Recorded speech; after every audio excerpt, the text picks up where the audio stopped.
رشتہ داری یا کسی اور چیز کو میں بیچ میں لاؤں. میں اپنی سیاست کرتا ہوں بھٹو خاندان کی کہ ان کو لے جائیں امریکہ لے جائیں. وہاں پہ بہت انسٹیٹیوٹس ہیں جہاں پہ ٹریٹمنٹس ہوتی ہیں اور ہسٹری ہے ہمارے سندھ اسمبلی کی. یہ وہ اسمبلی ہے جس نے پاکستان بنایا تھا. آپ آصف زرداری کے دوست ہیں, دوسری طرف پیر پگاڑا خاندان کے قریبی رشتہ دار ہیں. ان دو سیاسی مخالفین کے درمیان توازن کیسے رکھ لیتے ہیں؟ سیاست جو ہے اس میں خاندان کا کوئی چکر نہیں ہوتا. I am follower of Bhutto family and اس میں کوئی دو رائے نہیں ہے کہ میں دوستی یا رشتہ داری یا کسی اور چیز کو میں بیچ میں لاؤں. میں اپنی سیاست کرتا ہوں بھٹو خاندان کی. آپ آصف زرداری اور ذوالفقار مرزا کے 45 سال تک مشترکہ دوست رہے.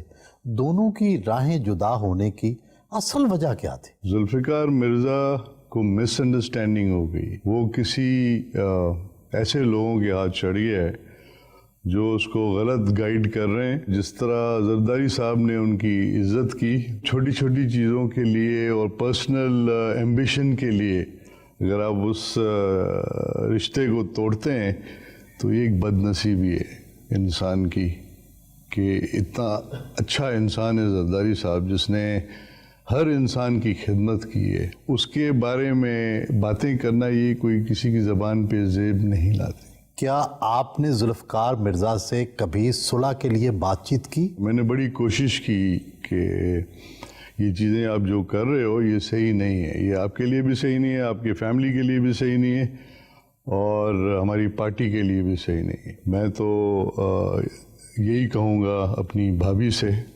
ڈاکٹر فہمیدہ مرزا صاحبہ سے, کہ ان کو لے جائیں امریکہ لے جائیں.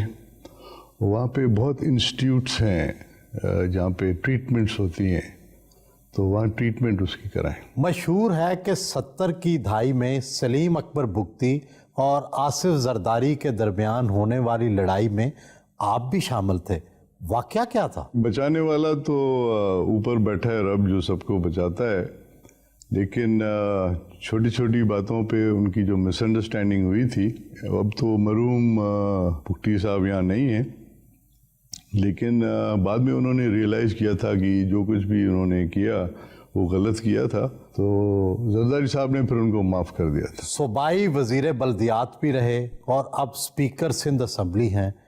کس عہدے کے پاس زیادہ اختیارات ہیں اور آپ کس سے زیادہ مطمئن ہوئے؟ پبلک ڈیلنگ جو ہے وہ زیادہ تر منسٹری کے ٹائم میں زیادہ رہتی ہے. ہر ڈسٹرکٹ میں جا کے کھلی کچہریاں کرنا, عام آدمی سے ملنا, ان کے مسئلے حل کرنا. اسپیکرشپ میں یہ ہے کہ you are limited to your assembly only, but naturally آپ عوامی وہ ہیں لیڈر ہیں تو پھر آپ کو اپنے ایریا میں بھی جانا پڑتا ہے اور آپ کے ایریا کے جو لوگ آپ کے پاس آتے ہیں ان کی خدمت کرنی پڑتی ہے, ان کے مسئلے حل کرنے پڑتے ہیں. بٹ اتھارٹی جو ہے executive authority is with the minister has more than what speaker has. تو آپ مطمئن ہیں پھر؟ I am happy with my post, کیونکہ اسپیکر جو لا میکنگ کرتا ہے اور ہسٹری ہے ہمارے سندھ اسمبلی کی, یہ وہ اسمبلی ہے جس نے پاکستان بنایا تھا.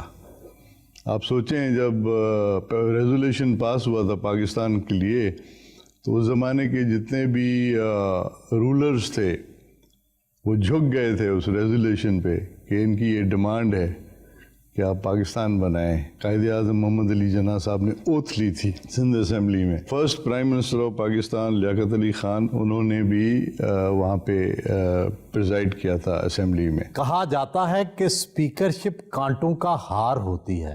آپ دونوں بیویوں یعنی حکومت اور اپوزیشن کو اکٹھے کیسے چلاتے ہیں؟ Speaker is supposed to be a neutral person, اور میں کوشش کرتا ہوں کہ اپوزیشن اور گورنمنٹ سائڈ کو دونوں کو ساتھ لے کے چلوں. میجورٹی آف ٹائم جو ہے میں اپوزیشن کو دیتا ہوں کیونکہ ان کی میجورٹی نہیں ہے تو they deserve to have more time than the government side. Speakership کے بعد اگلا سیاسی زینہ وزارت اعلیٰ ہوتی ہے. پارٹی نے موقع دیا تو کیا تبدیلی لے کر آئیں گے؟ جو بھی رول آج تک مجھے پارٹی نے سونپا ہے میری کوشش رہی ہے کہ میں وہ ڈیلیور کروں. اگر وہ موقع بھی ملے گا تو انشاءاللہ I'll make sure it happens. I should deliver whatever I can. جوانی میں ماڈلنگ کرتے رہے,